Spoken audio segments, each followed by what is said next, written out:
The life, death, and resurrection of Jesus Christ reframes everything, bringing hope, life, and meaning to every part of human culture.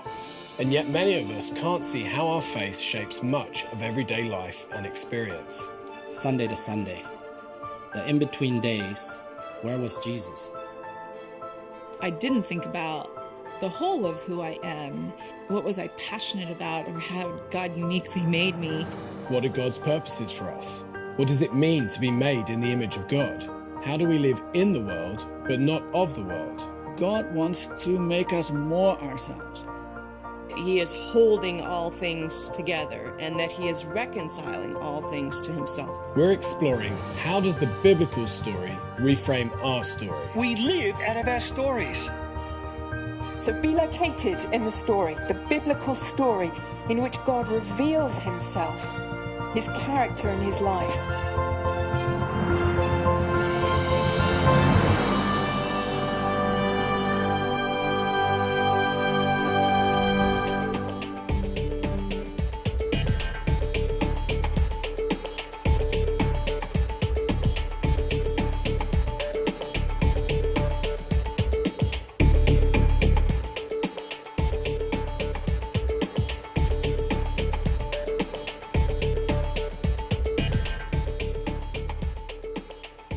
We live in a world of competing stories that are constantly trying to shape our sense of who we are and how we should live.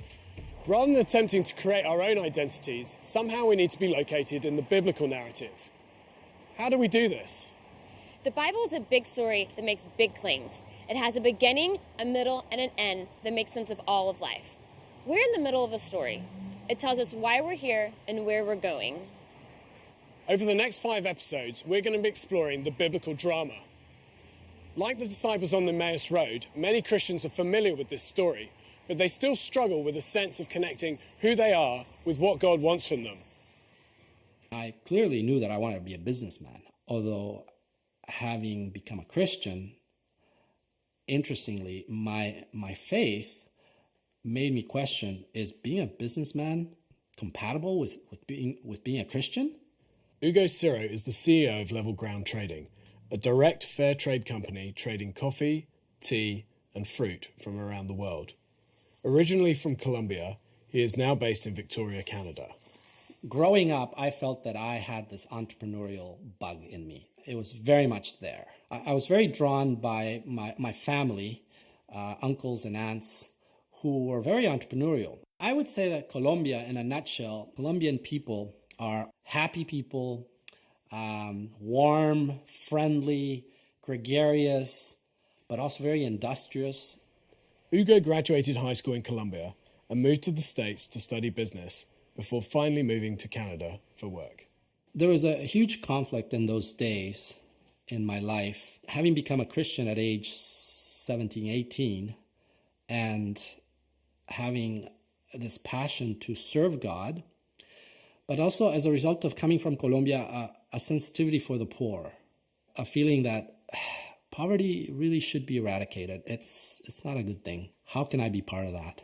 So all those things were, I was struggling with all those things. How can I put together a life that allows me to be a good Christian in service, using my education and my burning desire to be an entrepreneur?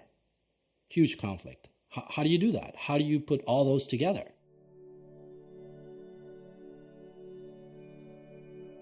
I used to go for runs, and my run would take me to the top of Mount Talmy, which is a mountain peak here in Victoria where you can see the ocean and the city 360 degrees. Absolutely breathtaking, beautiful. I would walk around the stones, the rocks up there, and pray. Pray to God, ask Him for wisdom, ask Him to give me a purpose. What is it that God wants me to do with who I am, with the tools I have, with how He made me to be? There's got to be a reason why I'm here. What is it? That's what I struggled with. Where was Jesus? Sunday to Sunday, the in-between days. And it was difficult to truly know that He was there. I was forced to make a choice, I felt. Either a choice of living for myself, so get a job, make some money, or serve Jesus. This is a choice that many of us feel we have to make. It's as if our work, our gifts, and our passions are in conflict with our call to follow Christ. Why do we have this tension? What's missing? We need to go back to the beginning. All stories have a beginning, and the beginning of the Bible is critical. It frames the rest of the story. So what does Genesis tell us about who we are and what God's purposes are for us?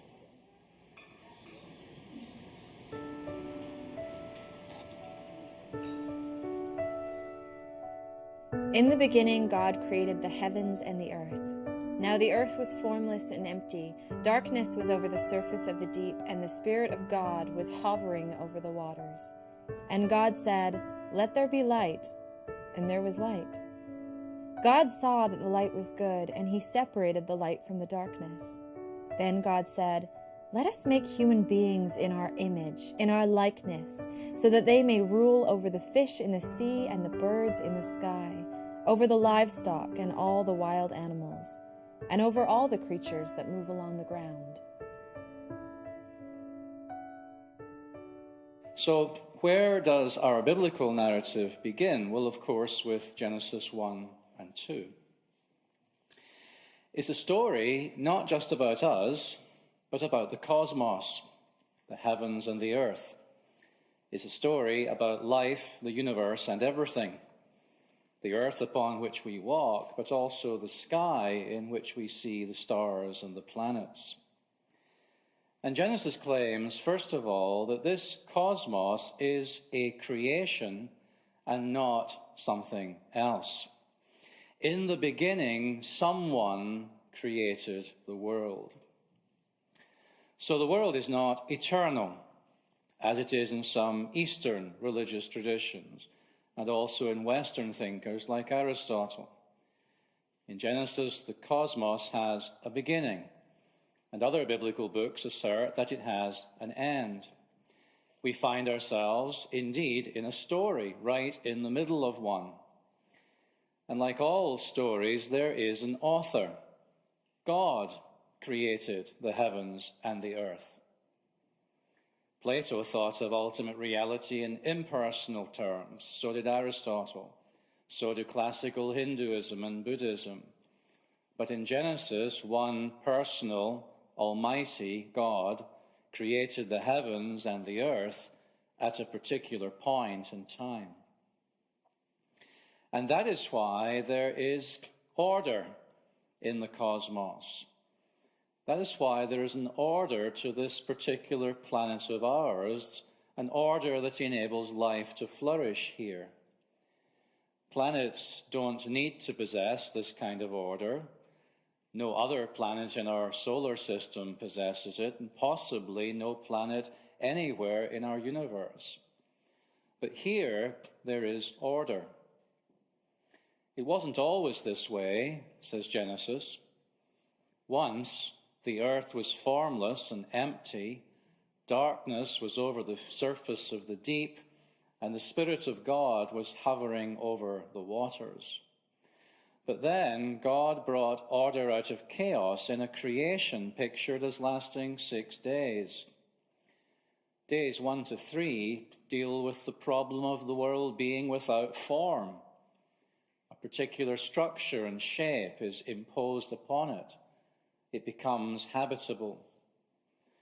Days 4 through 6 deal with the world's emptiness. Planets and stars are placed in the heavens, birds and sea creatures in the air and the seas, land creatures on the earth.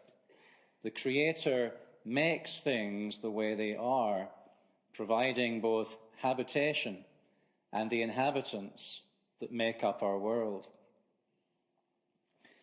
The world that thus emerges is not divine, says Genesis. It is made by God. It is not part of God. Elsewhere in the ancient Near East, people believed that there was significant continuity between the gods and the world, and this led essentially to worship of the world as divine. The sun and the moon were worshipped as gods, for example. But in Genesis, that's not so.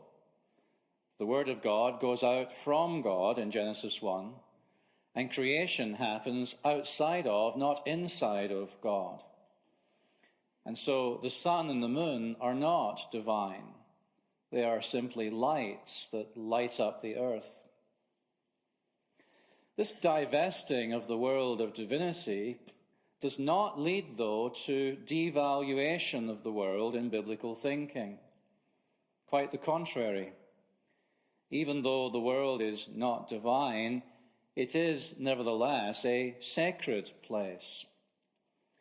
Its sacredness is indicated in the way that the metaphor of the temple is used in Genesis 1 and 2. Ancient Near Eastern temples were often designed to reflect the structure of the whole cosmos. They were supposed to be mirror images of the universe and to signify a particular God's universal rule. So there was in the ancient world a very close connection between creation and temple. It's interesting to note, then, that in our Genesis creation account, the Hebrew word that is used for the sun and the moon as lights in the heavens is the Hebrew word me'or, which is almost always used elsewhere in the Old Testament of the sanctuary light in Israel's tabernacle in the wilderness. And when we are told that God finished his work in creation on the seventh day, the wording is very similar to Exodus chapter 40, where Moses likewise finished the work on the tabernacle. And when we are told in Genesis of the gathering of the waters into one place to serve a useful purpose as seas, perhaps we remember that in the precincts of the temple in Jerusalem, there was an impressive molten sea, a large basin with water in it. And when we are told that the Garden in Eden had its entrance on the east side, well, that's exactly where the entrance to the temple in Jerusalem was. And finally, what about the image of God that's placed in creation in Genesis? Doesn't that remind you of the way in which an image of the deity would have been placed in a temple in the ancient world upon its completion? So what are we reading about in Genesis 1 and 2? We're reading an account of the building of a cosmic temple in which God can live and be present through his image. And so although the world is certainly not divine in this story, it is sacred like a temple.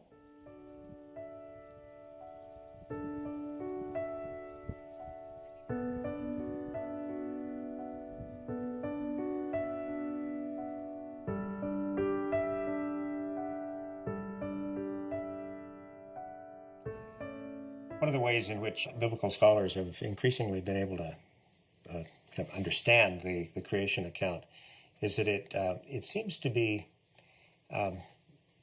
based on the idea of building a temple, that it's a great temple that's being constructed, and the language fits the language of temple construction from other literatures of that period. And if you build a temple, the last thing you put in the temple is the image of the God who is to be worshipped. And this was the convention in the ancient Near East. And this account follows that convention. Christians are able to say the world is good, but we actually have a reason for thinking it's good, and that is a good God, out of his good character, produced this world. This is the biblical narrative from the very beginning, saying the world is not haphazard, it's not accidental, it isn't the result of wars of the gods, which is what pagans often thought. The ancients thought of the world as haphazard for their mythical reasons. Moderns, who imbibe a thoroughly accidental view of the creation, view creation as haphazard in exactly the same way an ancient pagan did, but for different reasons. And a Christian can still draw on that beautiful Genesis narrative and say, no, we think it's good because this has been produced with intention.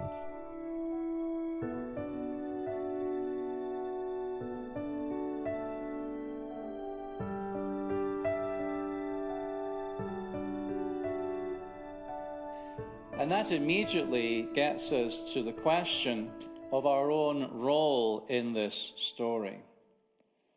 If that is indeed the big story, what does that mean for our understanding of ourselves? What does it mean for the question, what am I supposed to do? In the ancient world, human beings generally were not held in high regard. They had no great value. In the myths of ancient Mesopotamia, the cosmos comes into being along with the gods and for the benefit of the gods. The cosmos is fundamentally where the gods live.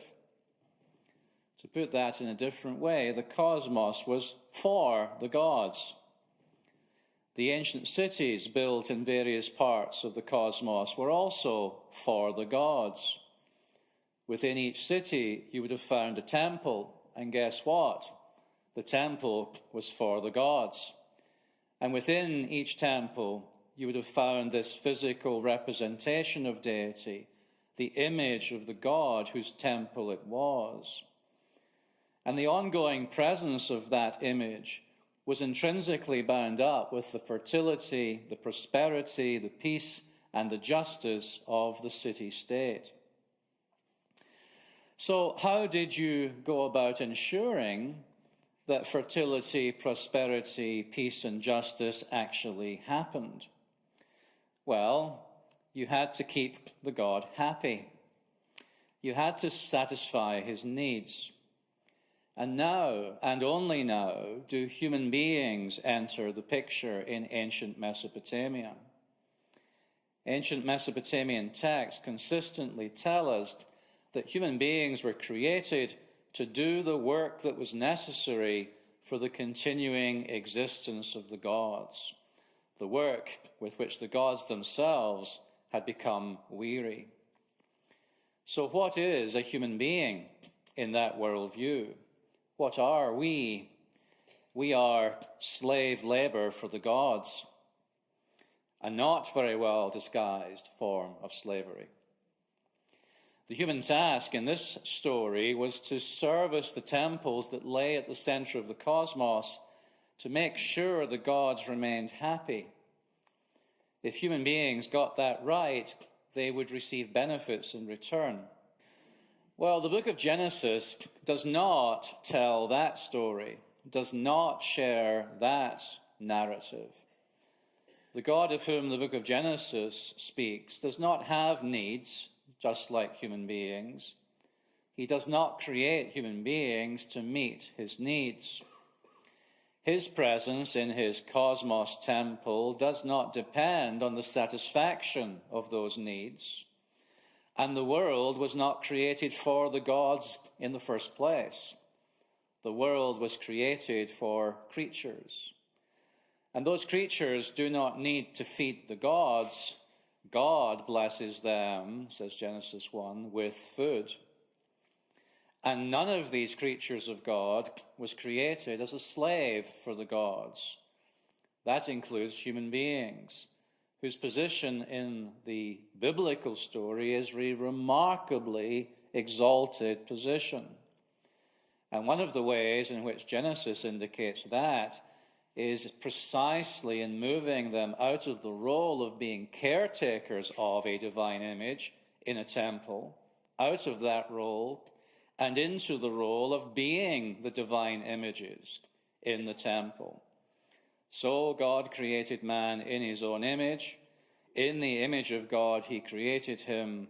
Male and female he created them. These are the images of God who dwell in God's temple. And that is why, of course, in biblical faith, human beings are not supposed to worship images. We are the images. Now, if we don't exist as slave labor for the gods, what is our destiny?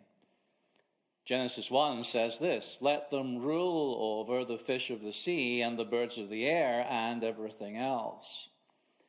Ruling the created order is precisely what the gods of the ancient Near East were believed to do through their images.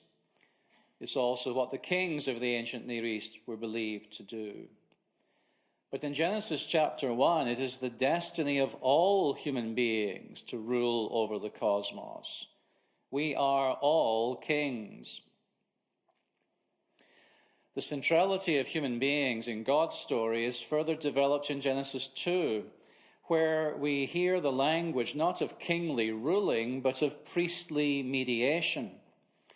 We are placed in God's garden, says Genesis 2, to work it and to take care of it, literally to serve it and to keep it. This is religious language. It underlines the importance of and the sacred nature of our human task.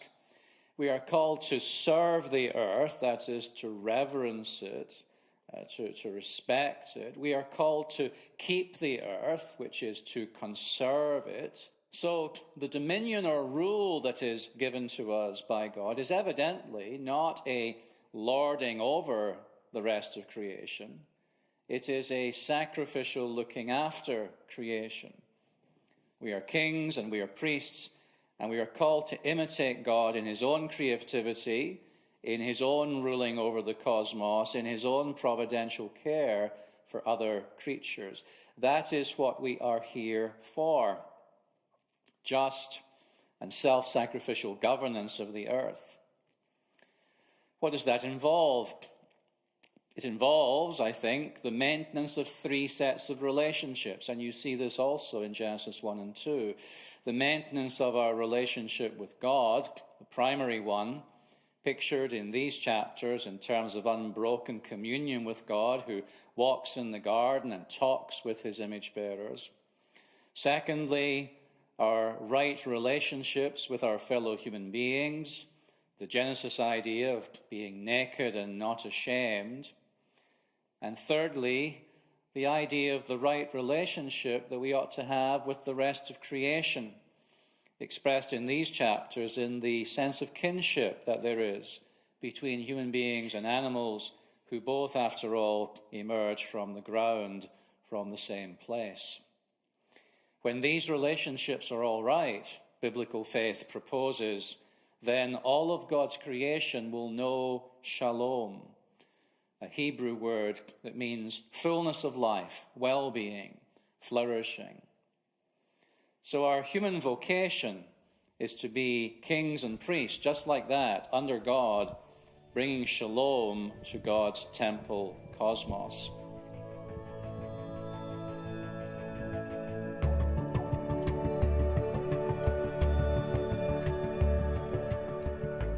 We give creation a voice. We can articulate what creation is. We can express the nature of creation. We can understand it. And we can, through that understanding, through our art, through our science, through our technology, through what we make, we can take creation and not diminish it, but appreciate it, give it a voice. Lift it back up to God, and in that very gesture of lifting back up, I might suggest for those of you in a liturgical tradition the action of a priest in lifting up the bread and wine of communion, taking these gifts from the earth and from human skill and offering them up to God in thankfulness. And there's a sense in which all of human culture could be that kind of an offering, a kind of priestly offering, taking the goodness of creation, appreciating it for what it is, letting it be what it is, shaping it into something even better and even richer, and giving it back to God. We're meant to act. We're meant to create. We're culture makers. I think the best way to understand culture is everything that human beings make of the world. So it includes not just the arts, not just high culture, not just low culture, but it includes food, it includes clothing, it includes buildings, it includes cities, it includes cameras and microphones and laptops. All these things are the result of human beings creatively applying their ingenuity and curiosity to some aspect of the world and making something that then endures over time and is passed on from generation to generation. But there's another side of culture making that's just as important, and that's what I would call culture keeping. Cultivating the world is not just about creating, it's not just about innovation, but it's also about preservation. It's taking the good things that come to us from previous generations and indeed from the natural creativity of God, the original goodness of creation, and keeping it at least as good as it already is. I think the biblical narrative really reframes our understanding of work from a purely instrumental view of work to what I would call a high calling view of work. What I mean by a purely instrumental view of work is the notion that our work is simply a means to an end. So either our work is simply a paycheck so that we can buy the things that our family needs, or our work is simply a platform to tell people about Jesus and invite them to a Bible study.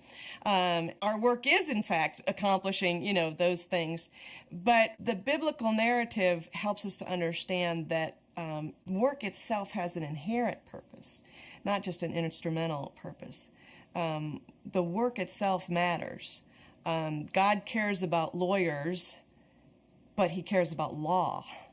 He cares about engineers, but he cares about engineering. He cares about artists, but he cares about art. So the work itself really matters.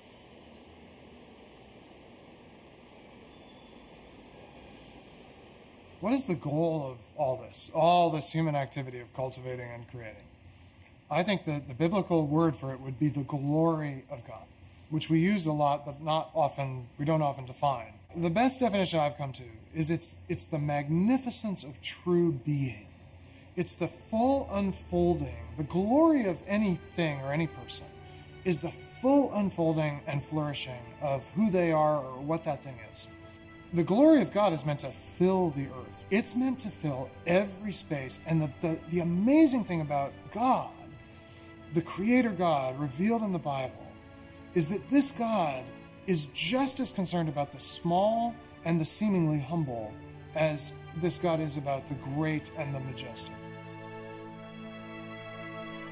The Bible in Genesis 1 and 2 gives us God's original vision for life. But what about the brokenness of the world? Does sin and the fall negate God's purposes for all of life? What's the best way of understanding what Christians typically refer to as the fall? I think the best way of understanding it is probably this, that Genesis 3 describes the diminishment of Shalom in the midst of alienation and dysfunction in creation. Genesis 3 describes the breakdown of all the good relationships I've just described. It tells us that human beings are no longer right with God, and consequently they are at war with each other, and consequently they are not able to function properly as kings and priests in the world. And because of all this dysfunction, Shalom diminishes. Human beings, we're told, become alienated from God. They try to grasp equality with God by becoming autonomous moral beings, inventing themselves. Human beings are now also alienated from each other. They're created to be one flesh, naked but not ashamed. But now the man and the woman in this story are at odds with each other, and they hide from each other. That's the point of the fig leaves. Having hidden from God, they hide from each other. They blame each other for their predicament. They wrestle with each other for power, and the trouble spreads out through Genesis 4 all the way through the remaining early chapters of Genesis as the infection, if you like, spreads outwards. And more than that, human beings are now alienated from the non-human creation. In Genesis 9, the animals flee in terror from human beings. In Genesis 3, the ground will not cooperate with them anymore. Human work becomes hard labor, which ceases only when we return to the dust from which we came. Right relationships get broken. Things don't work as they should.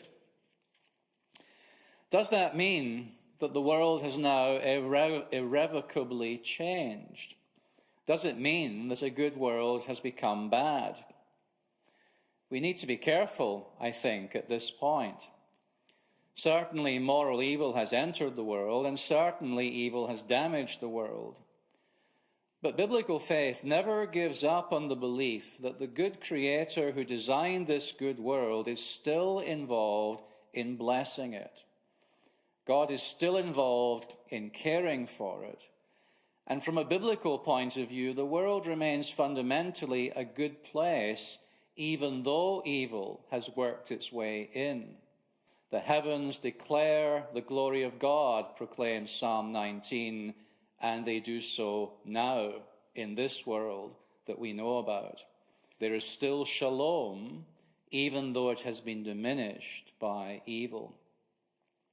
It's very important to recognize that truth, given the prevalence of worldviews, including quasi-Christian worldviews, that tend towards a very negative view of the material world. But in biblical thinking, the world is not a problem to be overcome. It is not a mistake. It does not trap human beings where we were never meant to be and where we do not truly belong. The world is not a place of shadows and illusions that only dimly reflect a real world somewhere else. There are problems that arise within God's world, certainly, but the world itself is not a problem to be overcome. And as to the problems that do need to be overcome, well, the great news is this, that God himself is working to overcome them. We are not on our own. God himself is working to redeem his world, to save it, to remove the evil that has spoiled it to some extent. God himself is working to restore and to transform all those broken relationships I just mentioned. And so when the biblical prophets look ahead to the end of the biblical story, and they speak about a level of awareness of sin, a new experience of cleansing from sin, they have tremendous confidence in this God's ability to deliver on that. They look forward to a time when God, who has never abandoned this world and gone somewhere else, when that God will pour out his Spirit on all flesh, a transformation that is universal, which is radical, goes to the very roots of who we are and restores to us what those folks first possessed in the garden, intimate knowledge of God. The prophets also speak not just about the transformation of our relationship with God, but also about the transformation of human society, the restoration of community. And they speak about the transformation of creation itself. The wolf will lie down with the lamb, the leopard will lie down with the goat, in a new world order, a new natural order, a new heavens and a new earth. And this means for us, when we ask the question, who am I and what should I do? It turns out there are biblically two callings, two vocations, and not just one. We are called, first of all, to get right with God and to get right with each other so that we can fulfill our creation mandate, so that we can be the kings and the priests that we were called to be and created to be. And then secondly, we are called to work along with God in the redemption of the world. And that involves a prophetic calling, of course, proclaiming the truth, drawing people back into Shalom.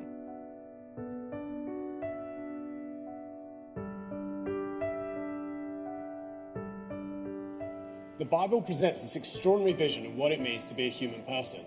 As Christians, we're called to recover God's original purpose for humanity and work with God as he redeems the world. But let's face it, for many of us, the experience is a divided life. On the one hand, we have our spiritual life, church, the Bible, evangelism, and then on the other, we have everything else, our work, leisure, community. The two don't seem to relate. So why do we have this divide between our faith and the rest of life? One of our problems with the gospel is the wrong starting place. I think our problem often in the evangelical world is we just go back to fall and we say, we sinned, we fell, and we need a redemption. So what we miss in that is creation, which was God's ultimate intent. I think one of the most important things for a contemporary Christian to realize is that because the earth is the Lord's and everything in it is true, everywhere we step is sacred. There is no basis in any of the New Testament, in any scripture, for saying that there's some callings in the world that are higher than others. Everybody is called to do the work of the Lord, and that doesn't mean being preachers or ministers or Bible teachers. It means changing diapers, tending gardens, doing business. There are bad ways to tend gardens. There are bad ways to change diapers. There are bad ways to do business. But potentially, all of those are the work of the Lord. I think what happens is once we push back that sacred secular divide, it opens up the opportunity for asking a really practical question, which is, how does my work relate to God's work in the world? And so we begin to excavate the scriptures and we find out, well, God is active in providing for all the needs of his creatures and the needs of his creation. So we recognize, wow, the work I'm doing as a truck driver, as a farmer, as a pharmacist, as a scientist, it's about participating with God in providing the things that all of us need. And then the Bible also tells us that God is actively working in the world to renew all things. Well, if I work for a waste management factory and I'm basically taking trash and I'm figuring out how to recycle it into a usable good, I'm participating in that renewal. If I'm an artist and I'm taking the raw materials of creation and I'm redesigning them and fashioning them into something for human flourishing, I'm participating in that. And so once we realize God really does care about our work, that's part of the all things of his lordship, then we can begin to think very specifically about our particular callings and how they relate to these ways that God is at work in the world.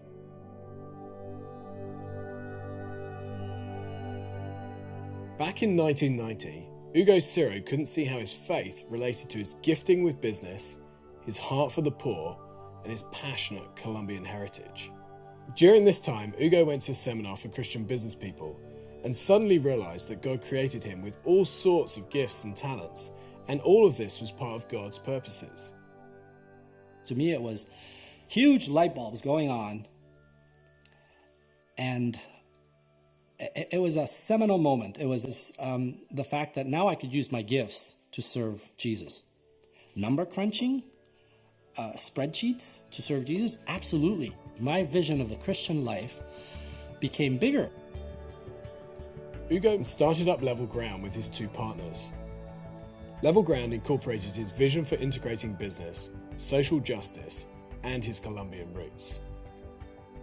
At Level Ground Trading, we import coffee directly from coffee farmers, bring the green beans here in a shipping container across the sea. In our plant, we roast the coffee, we package it, and we ship it to customers across Canada and the US. The mission is to trade fairly and directly with small-scale farmers, producers in developing countries. The vision is by doing trade, we hope to alleviate poverty. We're about trading fairly, doing it directly, working with marginalized producers. Lots of our staff aren't Christians. We've got people of many different faith and belief spectrums on staff, and I think it makes us a richer culture as a company. But those of us who started the company are fairly overt in our faith and our desire to follow Christ in our day-to-day. And so that what that means is that the stakeholders that we add value to are everyone in the supply chain, everyone in our sphere of influence. That means that it starts from the farmers who get paid the best possible price we can pay for their commodity, coffee, dried fruit. The trading partners that have to get that coffee out of Africa and shipped to us, we don't shaft them. They need to be paid fairly for what they do because it's valuable to us. Our employees, like, we really care for our people and we pay them well and we treat them well and we do other things to make sure their quality of life is good. The other thing that Level Ground does that's amazing is this environmental stewardship that goes way beyond recycling. We have no dumpster at Level Ground.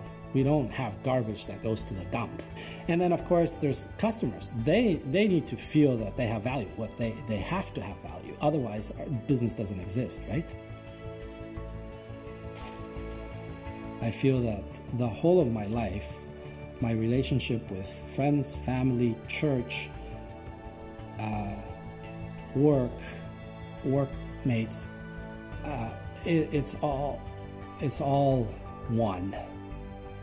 There is no compartmentalization in my life anymore, like there once was. It brings tremendous freedom and joy. Genesis tells us that God created a good world in which he created humanity in his image, to be kings and priests, to be culture makers, and care for creation. For me, this is one of the most exciting things about the Bible. The world is not an accident. It may be fallen, but that's why God is working to redeem it.